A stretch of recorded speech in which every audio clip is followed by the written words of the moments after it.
Un homme de Dieu est une lumière pour toi. On dit que tu es la lumière. Il faut accepter son message. Ça va que tu es sur YouTube. Pour écouter le message de l'homme de Dieu que Dieu t'a donné, c'est la bonne part que tu as choisie. Chaque fois que tu ouvres ta Bible pour la lire, c'est la bonne part que tu as choisie. Chaque fois que tu décides d'aller à l'église pour écouter la parole de Dieu, c'est la bonne part que tu as choisie. Ceux qui vont à l'église, qui au moment du message sortent, n'ont pas choisi la bonne part. C'est la parole de Dieu qui est la bonne part. La vie chrétienne, le ministère là, c'est d'accepter quelqu'un. D'abord accepter Jésus et accepter la personne que Jésus a envoyée dans ta vie. Tu ne t'assois pas pour être pasteur pour le critiquer. Tu ne vas pas aller loin avec ça. Tu n'es pas là pour le critiquer.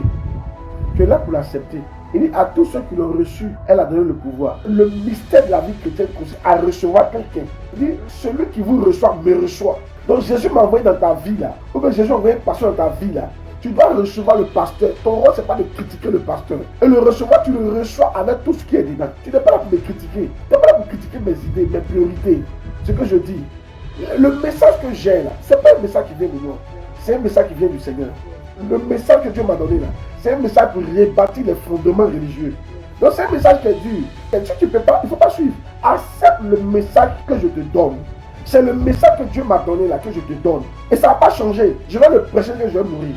C'est de recevoir l'homme de Dieu. C'est pas de critiquer. Pour certains, Dieu t'a mis sur mon chemin. Si tu n'es pas prêt à mourir là, tu ne peux pas supporter mon message. Celui qui veut gagner sa vie va la perdre. Celui qui perdra sa vie va la gagner.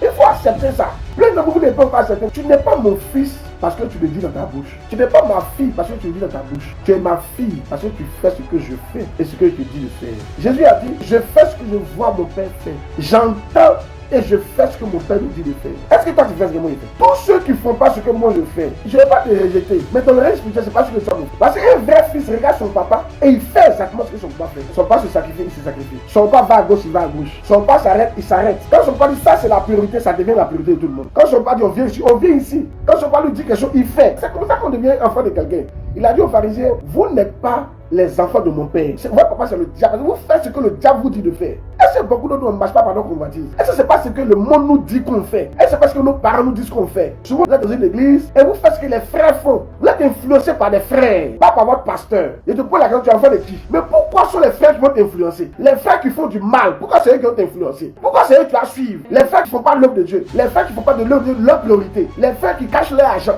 les frères qui ne prient pas, les frères qui ne gênent pas. Pourquoi tu as fait comme eux? Les frères qui n'aiment pas Dieu, les frères qui ne viennent pas à l'église. Pourquoi c'est eux que tu as suivre? Pendant qu'eux ne viennent pas à l'église, ton pasteur vient à l'église, pas ton pasteur. Pendant qu'eux ne se sacrifient pas, ton pasteur se sacrifie. Pourquoi tu ne te sacrifies pas et tu les regardes? Je me demande qui est ton papa?